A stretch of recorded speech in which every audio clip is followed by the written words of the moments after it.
What's up, guys? It's Coach Grant with First Down Training, and today we're going to be breaking down the evolution of DK Metcalf's route running from the time at his pro day to entering the league to where he is at right now with this past season's route running clips and then this season's route running clips of him, okay? So we're going to be talking about how his change of direction has gotten much better, obviously on the things that he has improved on and just some of the things that he maybe struggled with upon entering the league and how you guys can apply those aspects to your own game if you're maybe not the best route runner out there. So I hope this video helps you guys out, teaches you a few new things about route running, but also, fellas, if you're a wide receiver and you want to know the daily drills that you guys need to do, broken down into a daily step-by-step schedule for you guys to improve your overall route running, check out that very first link in the description for our 28-day on-field wide receiver workout plan. What you'll get access to, 4-week-long schedule with all the drills that wide receivers need to do, broken down to sets and repetitions, and we include an instructional video where we break down each drill and show you full speed examples. So I hope you guys can check that out. Very first link below if you guys want to improve your skills as a wide receiver. Let's get started with this video. So first rider we're looking at is a curl route from DK Metcalf, right? Obviously, a lot of steps at the top of this break, a lot of wasted movement, right? But again, freak athlete, able to sell vertical into this route, is able to drop his hips, but these are some of the things that he cleans up. Now we're going to, after we break down this clip, we're going to show an in-game example of him against the Cardinals from last season on how he's improved on this specific route and this specific break, right? So what are some of the things that he could do better? Obviously, going up into this route, he's got great stride. He definitely does not slow down. Now, the problem with that, with a lot of young receivers, is when they're in full stride getting into a break, is that's where they struggle. And that's one of the things that Metcalf struggles with, because if he were to slow down, right, like if he were before where he snaps down right here, if he were to start chopping his steps and slowing down, he'd probably have a much smoother break because he slows his speed down, right? That's pretty simple. That's a lot of the things that a lot of receiver coaches teach you. You want to slow down, then get into the break and try to get out in the least amount of steps possible. That's not what you want to do. You got to be able to sell vertical until this last point. So that's one of the positives that Metcalf has, and that's one of the great things that he does. But I want you to see how at this specific break, a lot of young receivers struggle with this as well. Maybe a lot of receivers who maybe aren't the top route runners, they'll take a super hard step, they'll snap down, but what they do is they kind of hinge at their waist. They don't drop their pad level down, they bend at the waist. Now the problem with this is that's going to get your weight falling forward, and you're going to have those extra steps where you drift off the route, right? So when Metcalf gets into this break, he kind of hinges at the hips right here, right? And now you see he takes all of those extra steps, and you see how he kind of drifts off that break point. Ultimately, and again, he's a freak of nature. He's a very big guy. He's a very big guy, weighs a lot, can run very fast. So obviously it's going to be harder for him to change direction than it would be for a guy like myself who isn't very big and who could get in and out of breaks a little bit easier than a taller guy would. However, we're trying to just show the progression of it and how you guys can work on this, right? But that little drift right there simply comes from him hinging at the waist, not dropping his weight, not dropping his pad level down and getting to that low explosive position, right? Obviously, still was able to kind of cut on a dime, but it's not just about cutting on a dime. It's not just about breaking. If he has a DB and a back pedal right here and he gives that kind of break where he drifts off,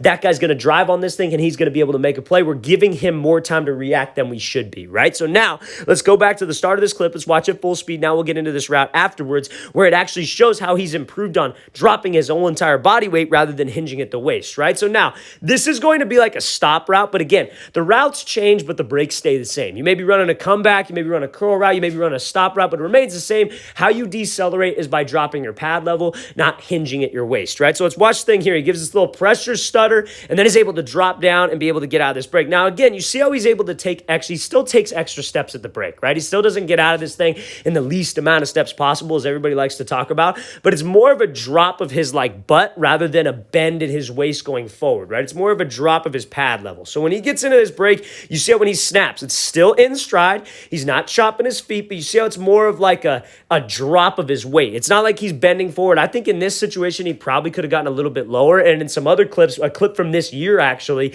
this was from last year. He's progressed even from year, I don't know what year it is, maybe year 3, I think, for him, from year 3 to year 4 even, right? So this guy keeps getting better. He keeps improving his route running. And that's something we could all learn from because it's possible to improve. Maybe if you're not the best route runner, maybe you're not the most flexible guy, most mobile guy with your hips, you can get better and you can improve those skills. These are skills that can 100% be worked on. Everybody uses the excuse that, oh, well, that guy's just different. He's just different in the way he moves. These are things that you guys can work on and improve on, right? So you see the progression of this. You see how he's dropping his weight down rather than bending at the waist and falling forward and having a drift off of this route. He's able to just drop down and he's able to just step right out of this break and be able to come back to the ball. Yes, granted, he could have gotten a little bit lower, but it's good that he's not hinging at the hips and he's not leaning forward. It's a drop. You want to think of it like somebody's got a string attached to your chin and they're pulling that string down. You want to pull your pad level down and you want it to be sudden because that's how we're able to create separation. And you see the amount of space that he's able to get yet against not a bad corner. It's not like this is a slappy corner who can't get out of his breaks,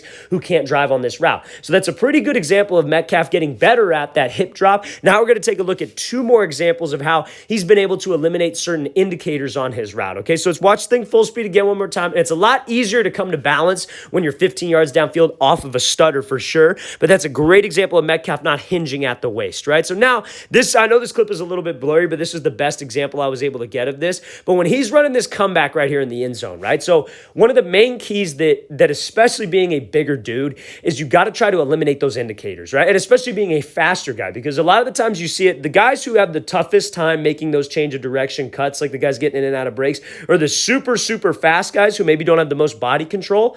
And then those really, really big guys who maybe don't have this easiest time dropping down, dropping their pad level, etc. Right? So Metcalf's kind of a combination of both. The best route runners are the guys who are fast for sure, but like I would compare him to like maybe a guy who has 4.4, 4.5 speed rather than a guy who's like 4.2, 4.3 speed. Obviously not to that scale if you're in high school or youth ball, but that's like the best example I can give because everybody understands those types of numbers, right? It's the guys who have that most body control who have the easiest time getting out of routes, right? So when Metcalf goes up into this break, this is something that a lot of big guys struggle with is you see this indicator, right? You see how he's starting to raise his pad level up right before the break. And when he makes that route, he's leaning back, right? So when you're leaning back in the route because you raise your pad level, there's two reasons that's bad. Because when you start to raise your pad level up, because like, listen, like, yeah, I get what he's trying to do. He's trying to do that peek back technique, but nobody's running a goal line fade leaning back, right? Nobody's running a goal line fade with their chest leaning back. Obviously, he's going to be snapping this route off, and a talented DB is going to be able to pick up on that, right? So when you have your pad level leaning back like this, two things. It's an indicator, like I said, but when you get into the route, you see how he's kind of leaning back and he's almost on his heels. That's what's going to cause him to drift off of this thing. He's not going to have a tight cut. He's not going to have a tight change of direction where he's able to get in and out of this route. He's going to drift off of the route, right? And we never want to drift off of my route because, again, that's taking me away from the spot that the quarterback's expecting me to be at to give me a ball, and it's giving the DB more time to react. So anytime you guys are on your heels like this, that's what's going to cause a long drift. And you see how he kind of like dips this shoulder. This is not a spot we want to be in. We want my chin to be to my knee, and I want to be driving out of there. But this is, again, another great example of how much he's been able to improve with his indicators and being a salesman on a route. When you give this little peek back technique, you want your pad level to be forward. When you drop into a break, you don't want to be on those heels. You want to be on the middle of that foot. That's how you guys can efficiently cut at the top of the route. So let's break this. Let's show this thing full speed, then we'll get to this next clip of Metcalf. It's a really great example of him giving no indicators on his routes, right? So he's going to be running like this T route right here. Now, I know this isn't a comeback, obviously, but it's the same principles that apply. So let's watch Metcalf here. When he gets up into this route, you see how there's no indicator of what he's doing. He's trusting his hips into this break point. He's trusting his hips to get him out of the route, right? So when we go here, this is no different than selling fade. This is no different than selling vertical on a comeback. This is no different than running that little goal line fade, breaking it off into a comeback. It's the same concepts because it's really just like a psychology of a DB. What's going to make a DB bite on a route? I got to have speed, which we all know Metcalf has. Even with those clips at Ole Miss, he has speed. Speed's never been a problem. He's got to commit your shoulders and your hips because that's selling the actual route because that's where the DB's watching. That's what we didn't have in that Ole Miss clip, right? He was raising his pad level up. He was starting to lean back. And then your eyes have to be to the break point. Your eyes have to be selling this actual route, whether that's looking back to the quarterback on a double move or whether that's getting your eyes to the break to commit your hips and your shoulders there. Now Metcalf has that.